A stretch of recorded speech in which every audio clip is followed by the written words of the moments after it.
The cat was named Toast. No one quite remembered why Brandon Evers called her that. Maybe it was the color of her fur burnt orange with black singes here and there, or maybe it was because she once jumped into a toaster box and refused to come out for a week. Regardless, Toast had earned her name the same way she earned everything else in her life. By being aloof, unapologetic, and absolutely disinterested in what anyone else wanted, which made her a problem on the alien ship. Brandon had been abducted, or rather, diplomatically relocated for cultural study by a species called the Rilzek. 9 feet tall on average, translucent skin with blue veins that made them look like walking glass sculptures, and an obsession with cataloging other species' behaviors. They'd scooped his house right off the edge of his property in Colorado, along with everything inside, including Toast. He woke up in what looked like a lab built by a child who had read about Earth only in comic books. The walls breathed, the floor squelched. Lights blinked from no discernible source. The air tasted like mint and metal. A tall Rilzek stood near him, holding what appeared to be a scanner. Its name was Frent. "You are the bipedal carbon-based subject designated Brandon Evers," Frent said, not asking. Brandon winced and sat up slowly on the padded surface. "Yeah, and you are the reason I've got a crick in my neck the size of Nebraska." Frent ignored the comment. "You have been selected as a prime candidate for the domesticated companion integration study. We are observing the behavioral interactions between dominant species and subservient cohabitants." "Subservient cohabitants?" Brandon frowned. "You mean pets?" "Correct. The orange quadruped with retractable claws and a non-compliant auditory response profile is of interest." "The feline?" Brandon blinked. "Toast?" "Yes. The subject has resisted all attempts at command conditioning. It ignores food incentives, vocal directives, and spatial boundaries." Brandon swung his legs off the platform and stood, his back cracked. "Yeah, that sounds like Toast." Frent tilted its head. "Explain this anomaly. Other domesticated subjects, canines, avians, even rodents have demonstrated obedience with an acceptable variance." Brandon shrugged. "She's a cat." "That's not a bug, that's the feature." Frent seemed to absorb that in silence. Toast, at that moment, padded into the room through a shimmering aperture in the wall. She didn't look concerned. She didn't look curious. She looked bored. She leapt onto a console that immediately dimmed under her paws and began licking her shoulder. Frent approached her cautiously. "Observe, vocal directive engaged. Subject Toast vacate surface." Toast yawned. Frent tried again, louder. "Subject Toast vacate surface." Toast turned her back. Brandon leaned against the wall and crossed his arms. "Yeah, she's not gonna do that. We have applied auditory signals, sent stimuli, mild kinetic vibrations. She doesn't care," Brandon interrupted. "She's a cat." Toast curled into a loaf and closed her eyes. Frent moved to another console and tapped at it with its long, spindly fingers. "We will begin structured behavioral trials. You will remain in observation habitat 3. Your cooperation is not optional." "Wasn't planning on going anywhere," Brandon muttered. "You kinda kidnapped my house." Later that day, he found himself in a replica of his living room. They'd reconstructed it almost perfectly, right down to the faded stain on the carpet from where he spilled coffee 2 years ago. Outside the false windows was a projection of Colorado woods. It looked real until you stared too long, then the birds looped their flight paths and the wind never touched the same tree twice. Toast was curled on the couch. A small drone hovered near Brandon's head. "Please initiate command protocol for subject Toast," he sighed. "Toast, come here." Nothing. "Toast, get down." She blinked at him and stretched. The drone flashed yellow. "Non-compliance noted. Increase vocal intensity." "Toast," Brandon said louder, "get off the couch." She rolled onto her back, exposing her belly in a way that looked cute but was almost certainly a trap. "Non-compliance persistent. Attempt tactile directive." Brandon walked over. "You're gonna get me vaporized, aren't you?" He reached out. Toast let him touch her for exactly 3 seconds before she latched onto his wrist, claws digging in. Oh, damn it, the drone beeped. Tactile directive unsuccessful. Damage incurred. Bleeding detected. Brandon backed off, clutching his wrist. The scratches weren't deep, but they stung. Toast licked her paw like nothing had happened. The next day, Frent returned, this time with a second Rilzek named Saul. Both observed from behind a translucent barrier while Brandon was instructed to try again. "This is getting ridiculous," he muttered, holding a treat between two fingers. "Toast treat, look, chicken." She sniffed it, then batted it out of his hand without eating it. Saul typed something into a tablet. Subject displays active defiance, possible indicators of hierarchical misunderstanding. Brandon sat on the floor, resting his head in his hands. "She doesn't misunderstand anything, she just doesn't care." Frent tilted his head. "So the feline does not perceive the human as superior. She doesn't perceive anyone as superior, or inferior, or worth listening to." That seemed to short-circuit some logic in the aliens' heads. In the following weeks, the Rilzek tried everything. They introduced environmental changes, louder noises, different furniture, even other animals. Toast remained unimpressed. A robotic canine barked at her once. She didn't move. When it barked again, she swatted its head off. Brandon had to get 4 stitches the day he tried to put a harness on her. "She's not a tool," he told Frent, sitting in the medical bay with his arm wrapped. "She's not a program you can debug. She's a creature with her own mind, and she doesn't care what you want." Frent paced slightly. "But the human-feline relationship is well documented as mutually affectionate." "Yeah, when it suits her."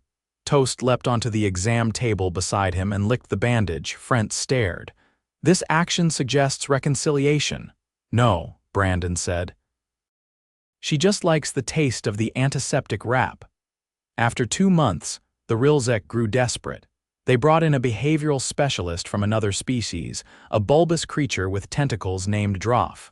Droff had trained razorfish to perform synchronized swims. Toast scratched his eye within 10 minutes. Then came the day Toast escaped. Brandon was asleep when the ceiling split open and she climbed into the ventilation shaft. Alarms blared. He woke to flashing lights and a voice repeating, "Containment breach."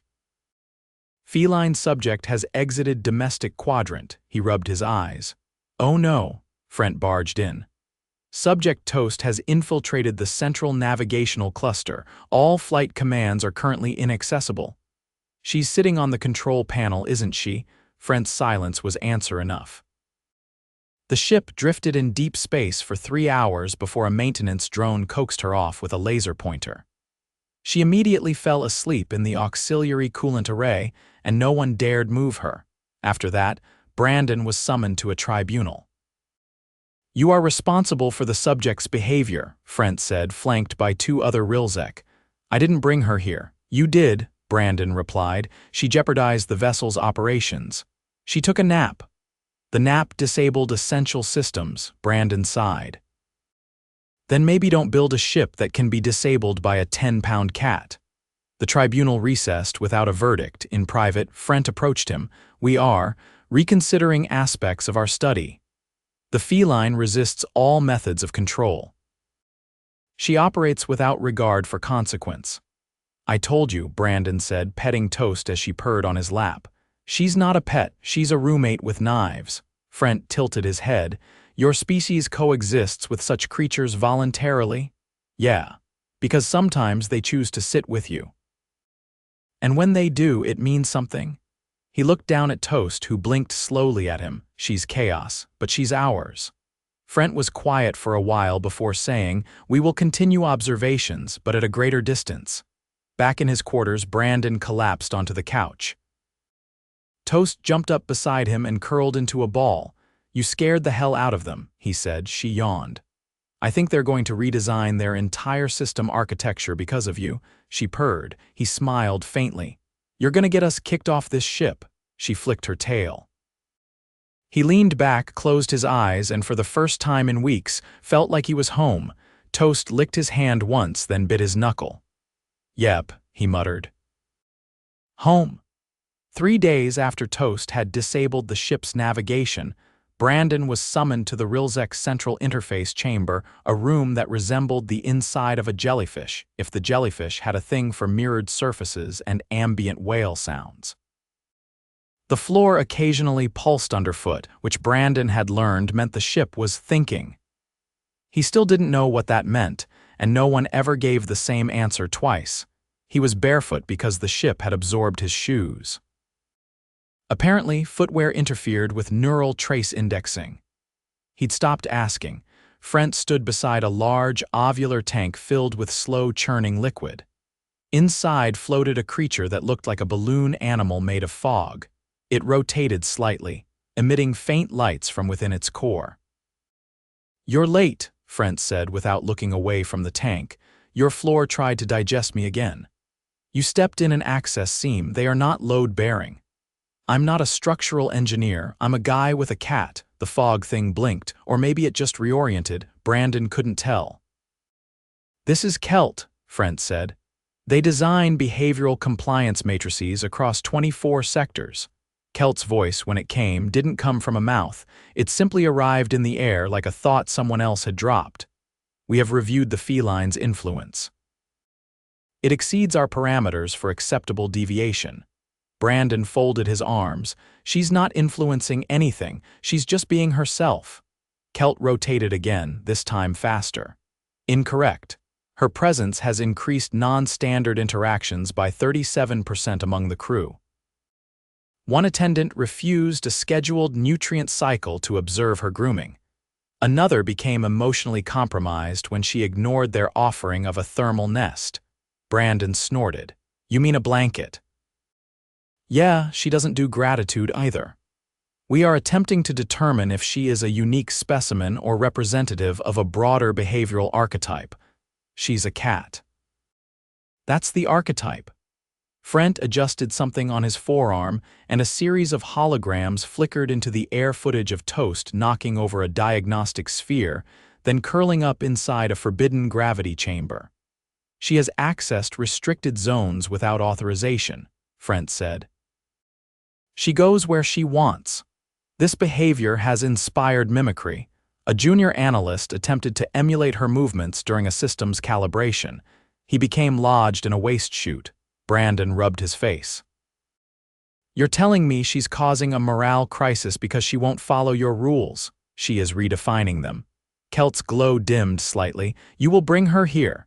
"She doesn't do summons." Frent's fingers twitched. "You will incentivize her," Brandon laughed. "Okay. Let me know how that goes for you."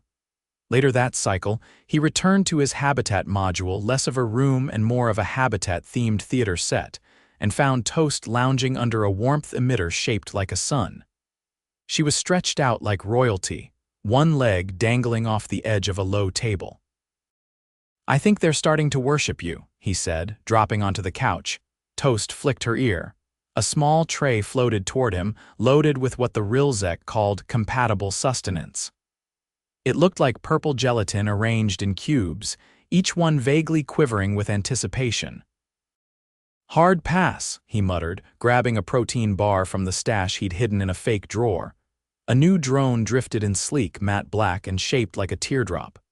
It hovered beside Toast and projected a soft, rhythmic hum. She stared at it. The hum changed pitch. She continued staring. Then slowly, with the solemnity of a judge, she raised her paw and swatted it sideways. The drone spiraled out of control and crashed into a wall with a pitiful chirp. Brandon clapped once. 10 out of 10.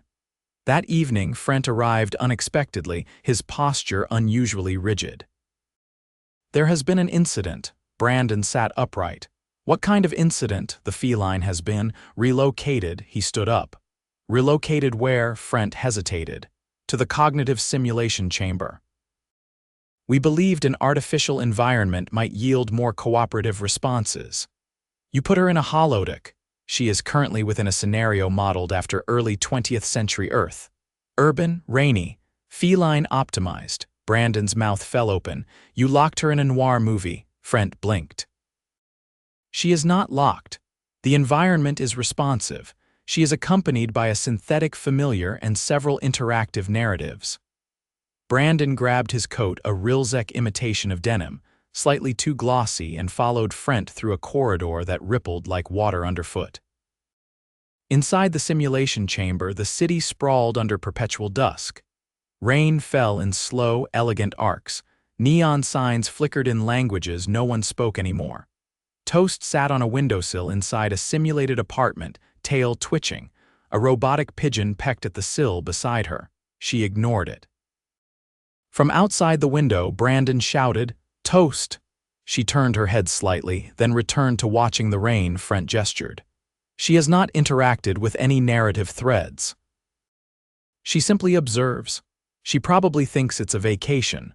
We assigned her a companion. A small, humanoid figure stepped into view, a childlike android with oversized eyes and a knitted hat. It offered Toast a bowl of faux milk. She batted it out of its hands. Frent sighed. We modeled the companion after optimal bonding profiles. Brandon stepped into the room, ignoring the simulated moisture that made his socks squelch. "Let me try." He approached the window and opened it. "She's not gonna perform for you," he said. "She's not broken. She just doesn't respond to control." "She responds to you," Frent said. "No, she tolerates me. That's different." Toast jumped down and brushed past his leg, leaving a damp paw print on his ankle. Back in the observation lounge, Brandon dried his feet on a towel made of something that felt like moss and swayed had a baby. "So what now?" he asked. Frent stared out at the simulation. "We are adjusting expectations. That's a fancy way of saying you're giving up." "No. We are reevaluating our understanding of influence. You said she does not obey, but she has altered behaviors across multiple departments. Her presence has caused more internal change than any subject we have studied." Brandon leaned back. "That's cats for you." Frent looked at him. "Would you permit a medical evaluation of me?" "Yes, we wish to determine if proximity to the feline has altered your neurological patterns." Brandon narrowed his eyes. "You think she's contagious? It is possible an unseen factor is contributing to her effect." An hour later, he was in the med bay, lying on a surface that adjusted itself every few seconds like it couldn't decide what was comfortable. A ring of scanning arms circled him, each emitting a soft hum. "You're not going to find anything," he said. "We are measuring stress levels, cognitive elasticity, and instinctive threat assessment baselines. Good luck with that." One of the arms beeped. Frent, watching a monitor, tilted his head. "Your prefrontal cortex shows increased activity in sectors related to adaptive reasoning. I've been improvising since you took me. Your cortisol levels are stable despite recent injuries. I've had worse from IKEA furniture." Another beep. Frent's fingers twitched. "What now?" "Your parasympathetic response to high stimulation environments is unusually consistent." Brandon sat up. "Are you saying I'm calm under pressure? You are adapting more rapidly than predicted." He swung his legs over the side. "Maybe that's the real problem."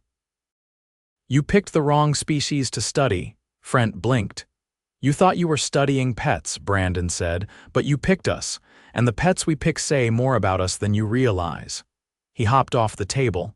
"You want to understand humans. Start with why we love something that doesn't love us back in a way you can measure."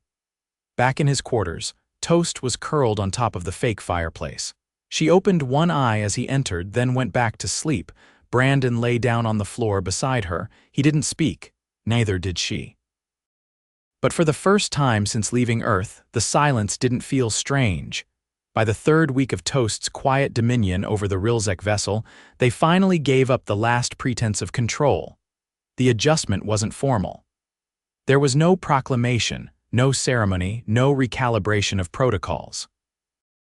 It happened the same way Toast did everything, without announcement or permission. One cycle, Brandon awoke to find her sleeping on the central console of the habitat's environmental regulator. By the next, the console had been modified with a soft thermal pad and a small curved ramp for easier access. No one mentioned it. Brandon noticed the change while brushing his teeth with what passed for a toothbrush, more of a vibrating wand scented like cold air and mint. He paused mid-scrub, stared at the ramp, and muttered, "You win." Toast blinked both a greeting and a dismissal and resumed her nap. At midday, Frent entered without warning. The door, which previously made a musical chime when opening, now emitted no sound at all. Brandon had a creeping suspicion it was to avoid startling the cat. "You're early," Brandon said without looking up from his attempt to toast synthetic bread. It refused to brown evenly. "We require your cooperation for a final assessment," Frent said. "I thought we were past assessments. This is not for the feline, it is for your species." Brandon raised an eyebrow. "I'm not exactly an ambassador. You are statistically average in height, education, and emotional volatility. This makes you suitable. That's the most backhanded compliment I've ever gotten. You will report to the cognition lab in 70 minutes. Please be fully hydrated." Brandon set the half-toasted bread down. "Why? We require a full neural mapping under stress." "Stress?" Frent hesitated. "Simulated, mildly adverse, standard protocol." Brandon narrowed his eyes. "Am I going to get shocked?" "No." "Burned?" "No." "Thrown into a pit with something that hisses?" "There is no pit." "That's not a no." Frent's throat sac pulsed once. "You will be contained in a variable response environment. Stimuli will be adjusted according to your reactions. Like a stress test." "Precisely, but more immersive." "Do I get a safe word?" Frent paused. "Would you like one?" "I'll think about it." Brandon arrived at the cognition lab an hour later, moderately hydrated and carrying Toast in a makeshift sling fashioned from a thermal wrap. She hadn't objected, in fact, she'd promptly fallen asleep. He wasn't sure if he was bringing her for comfort or insurance. The lab was colder than expected. The walls shimmered slightly, a sheen of nanogel coating the surfaces.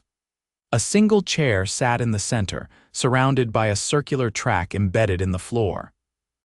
Saul, the junior analyst who once got stuck in the waste chute, stood beside the chair holding a smooth black helmet the size of a watermelon.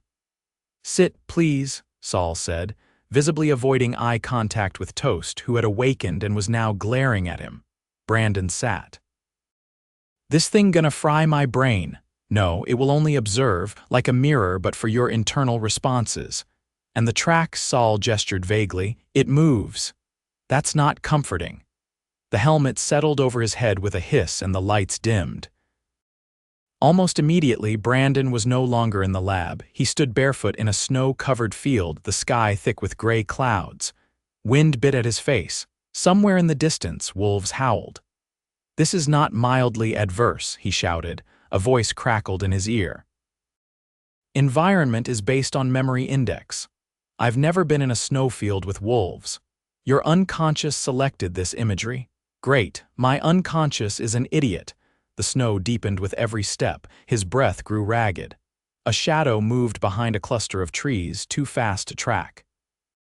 He turned, heart racing, and slipped on a patch of ice. Before he hit the ground, the entire scene dissolved. He was now in a narrow elevator with flickering lights. The walls creaked. The floor vibrated with irregular jolts. There was no panel, no buttons. "I'm not even claustrophobic," he muttered. The voice returned. "Stress indicators rising, good." The lights went out. He sat down, crossed his legs, and closed his eyes.